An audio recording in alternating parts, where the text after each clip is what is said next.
I don't even know what to say on this one. Hi everyone, welcome back to my channel. Today's video is very different to my other videos. I'm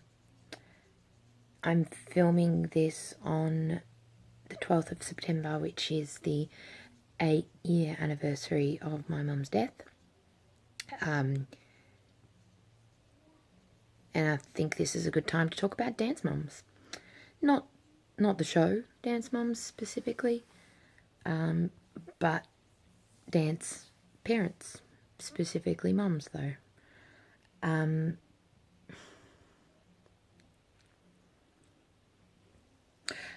There'll also probably be some swearing in this video. I'm not against swearing. I think as a writer, I think that swearing is a really amazing way of getting a point across. But I know that a lot of the people who watch my videos or engage with me on social media are children. So there's some bad words here. I'm not planning specifically on saying them, but this will get a bit emotional. It's an emotional topic for me, and I might just fucking swear. Sorry. 8 years. It's been a long time. I've had 2 children in that time. Closed a business in that time, started a new one in that time, made new friendships in that time, really important ones, drifted from some other ones that were important and aren't as important. Basically, my life's changed a lot in 8 years. Does it get easier not having her here? No. Because it's not as black and white as that.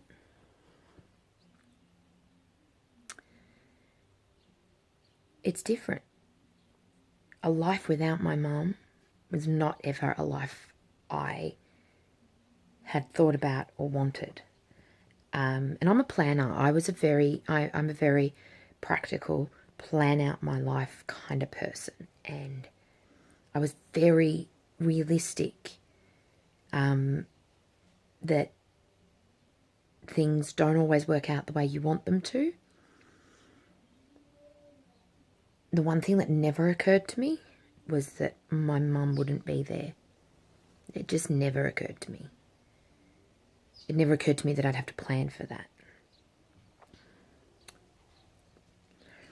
And I suppose this brings me to the first point about dance mums, is that dance mums are required to go above and beyond what, maybe not above and beyond, but dance mums are required to deliver a heightened idea of what a mum should do for their children, and at an earlier age.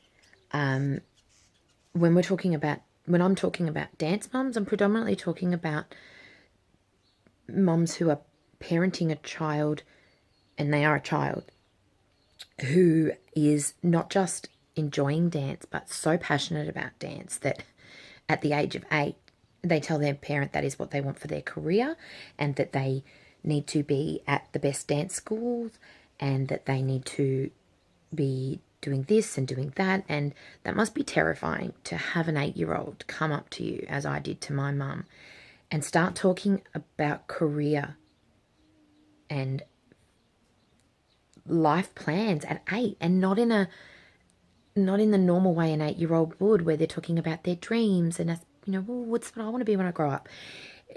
I was mapping out my future from the age of 8. And that's not something that a parent should have to deal with until their child is at least in the mid to latter part of high school. But if you have a child who has a passion and an aptitude for dance, then that's something that you're going to have to do earlier. But it means that when your child is making these adult decisions when they're not an adult, It means the parent needs to be the adult for them. So if you take that situation and put it to when you're 18 or 19 or 20 and you're making adult decisions about your life, if your parent steps in and does all the adult stuff for you, it's weird. It's like, well, no, you should be the adult. You should be making those adult decisions and those, you want to go to a job interview, just go to the job interview. Get yourself there. You're an adult now. But when you're a kid, but you have to make those decisions and those choices and those steps in your life, your parent has to do the adult part for you. And it forms a different kind of dynamic between the parent and the child.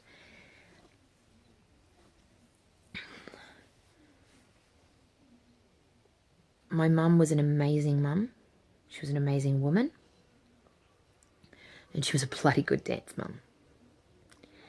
And because the dance mum has to do these things for their child, it does at times put them in a position where they need to fight for their child on behalf of their child. And that is that'd be such a hard position to be in, because they're not just fighting for their child in a child way. They're fighting for what their child is wanting to do now for their future. And that is just I don't even know if I'm explaining this right, but you know what I'm wanting to get at with this?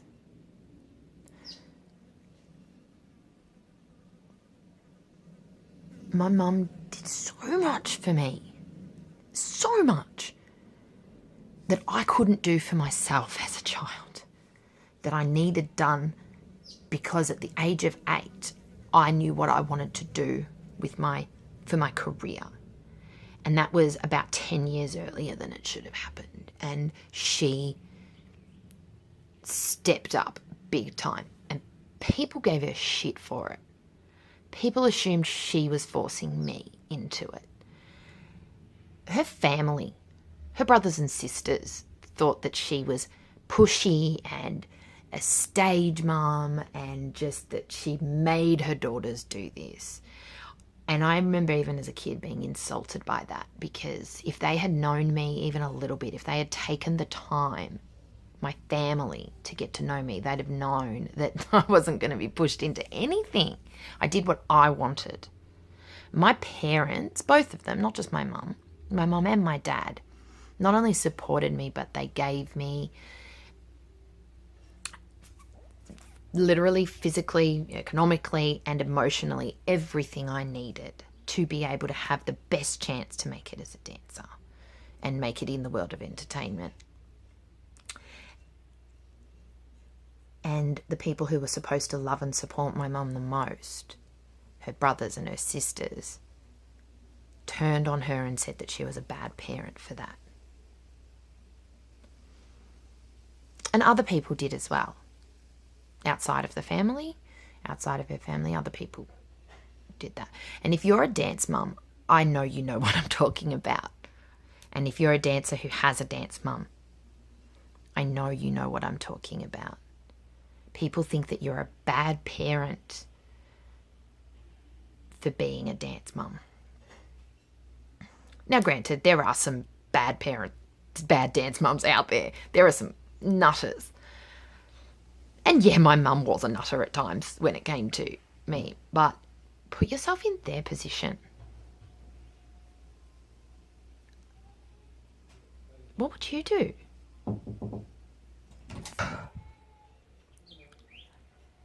A lot of parents in that position probably wouldn't support their kids in the way that a dance mum does. It's tiring. It's expensive. It's exhausting. You don't get a lot out of it yourself except for seeing the joy in your child. And a lot of parents, I've seen it running a studio. When I ran a studio, I saw it. A lot of parents, it was just that next step was just something that they weren't prepared to take. And I get that. I really do. But that's not the step that my parents took. It's not the step my mum took. my mum never felt that she was fully supported and encouraged by her family in the things that she wanted to do in her aspirations. She wanted to be a doctor. She wanted to be she probably wanted to be a coroner, to be brutally honest. Before the true crime thing was a big deal like it is now, like she'd be freaking loving all the true crime podcasts and everything that are going on now. But before that, her obsession was disgusting when it came to blood and gore, and not in the horror sense, in the medical sense. She loved it. And she told me one day, and it devastated me, that she didn't do it because in her family she didn't feel like you could fail at careers, and especially if it was a sciencey thing. And it was a very difficult field to get into, to be a doctor. So she didn't go for it. Most of that was due to her father. I get it. But it was supported by the rest of it, and it was encouraged by the environment her family created. And she didn't want me or my sisters to have that same regret when they got older, that they didn't have the support of their family in doing something that they were passionate about. So she lived her life finding the best in people, but helping them to bring out what their talents were, what they wanted to do with their lives. And I said this in my eulogy at her funeral, that she's helped so many people because she believes in people when they don't believe in themselves. And she believed in me more than anybody. Not more than anybody believed in me, but not more than I believed in myself, but her biggest failing as a parent was that she didn't prepare me to be able to fail. Because as a kid and a teenager, I didn't fail a lot. And she just sort of had probably a bit of a misguided view of me, that I just didn't fail at things. She probably could have taught me how to deal with failure a bit better. But she didn't prepare me to be able to do any of this without her.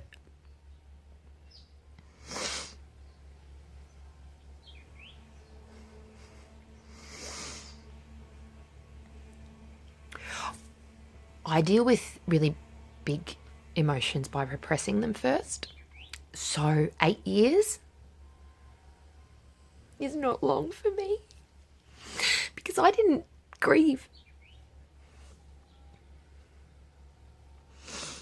Not properly anyway. I started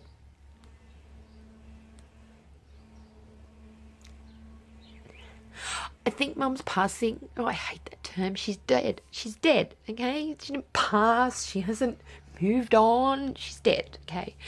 And it hit me at the end of 2012, and lots of little things came together, and it just occurred to me that she wasn't there anymore.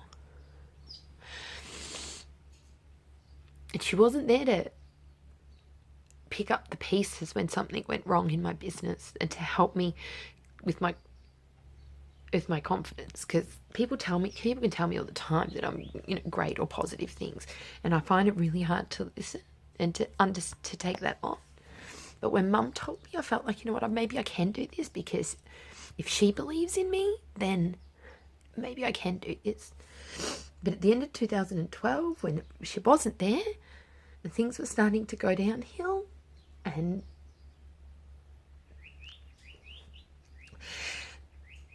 the realization of that 2 years after she died, I had a nervous breakdown. And mental health issues the terminology is thrown around a lot in our society today, and part of me is glad of that, because at least it means that we're aware of them. But when I say I had a nervous breakdown, I mean actually my body shut down. When we closed the studio it was a 2-year delay, and I should have closed the studio when Mum died. But I don't deal with big emotions when they happen. I repress them. And I deal with them later, because that's just how I work. It doesn't work that well, but that's how I operate. So 8 years is not a long time for me. And I know I'm crying right now, which is not something I do. And it's probably the reason why I probably may not post this video. Who knows? But I'm actually in the anger stages of grief right now. I'm so angry. I'm so angry.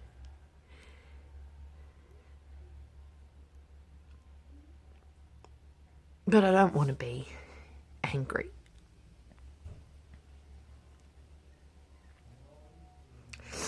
So,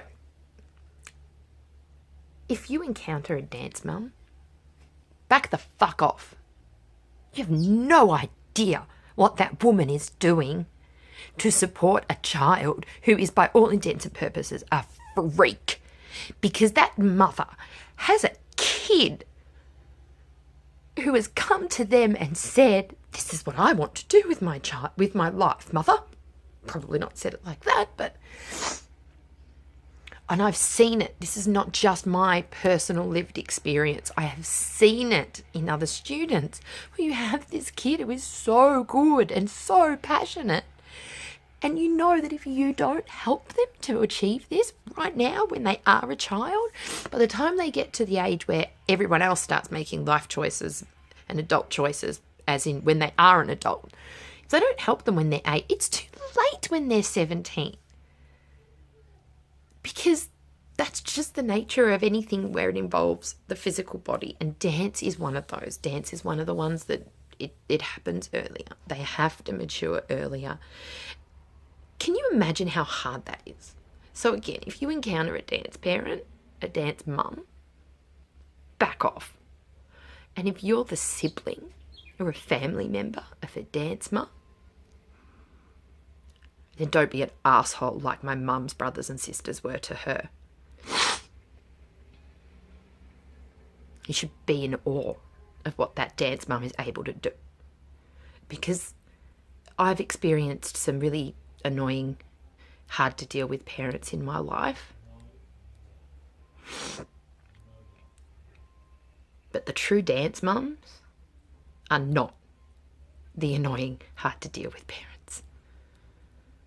The ones who are there with their kids, helping them every day to reach their goals and to try to help them to remain grounded and to maintain some kind of semblance of childhood whilst they're trying to achieve adult goals.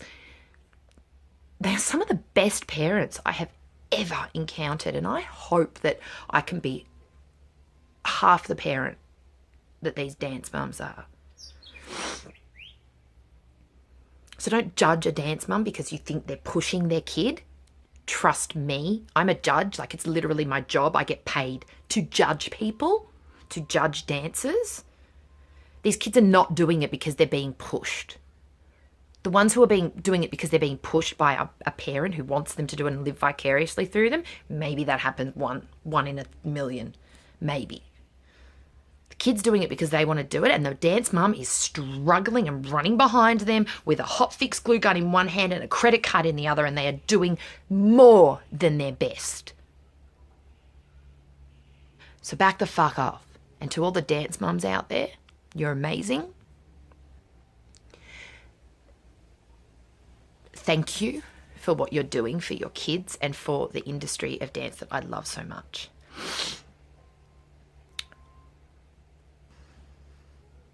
But please make sure that you can teach your child to, when they get a bit older, to do it on their own. Make sure they can be their own champion. Because my mum was so good at being my champion that I didn't need to do that myself.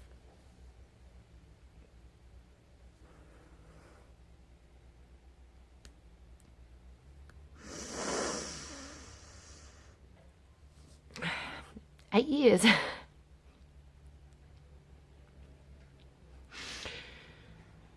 doesn't get any easier.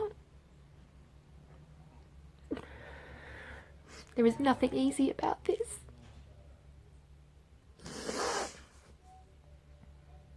It's just different. It's different than anything I ever wanted. And it has to be different.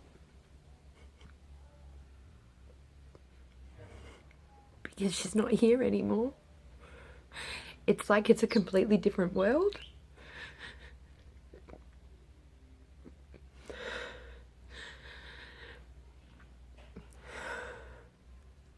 And in another 8 years' time, it's still not going to be easier. It'll just be different again. Oh.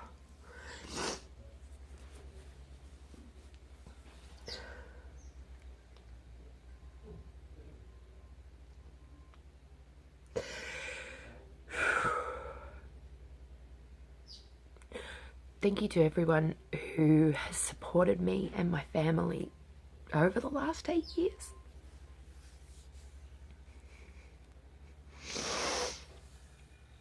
I especially want to thank my mum's brother Mick. I know I've said some bad things about them. Well, they're just truths really, about mum's brothers and sisters in this video. Mick and Mari in particular. You guys had the personal strength to be able to acknowledge that you had done some bad things towards my mum in the past, and you made amends for that in a way that pretty much nullifies any bad things you may have said or done. And you have been there for my family in a way that I will be eternally grateful.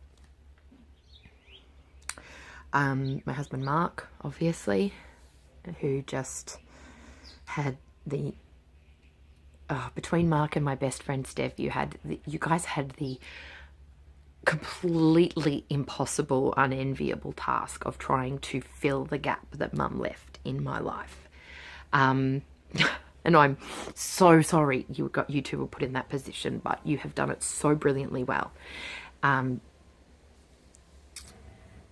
To my sisters,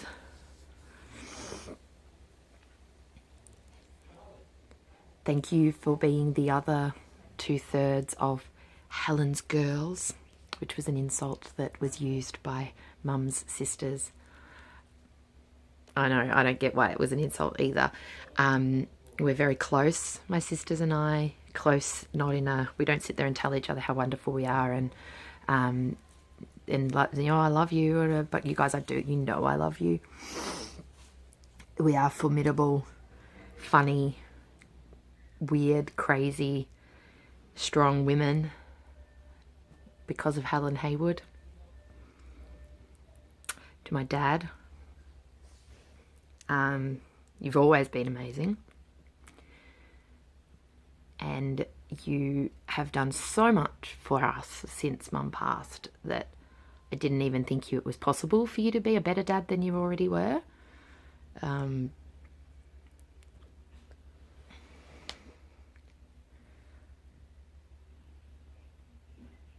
We will do that video that I was talking to you about, Dad, where my dad teaches me to dance. We will do that one day, definitely. And to my boys, you have no idea. You have no idea. You have, by just existing, you have brought me closer to my mum in a way that I never would have been able, in a way I wouldn't have been able to achieve. You, by making me a mum, you bring me closer to her.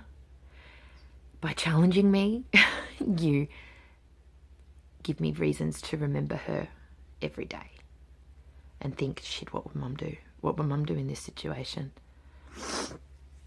And it makes me feel closer to her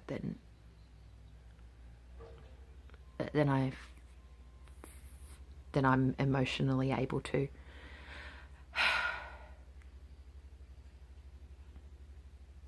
Thank you.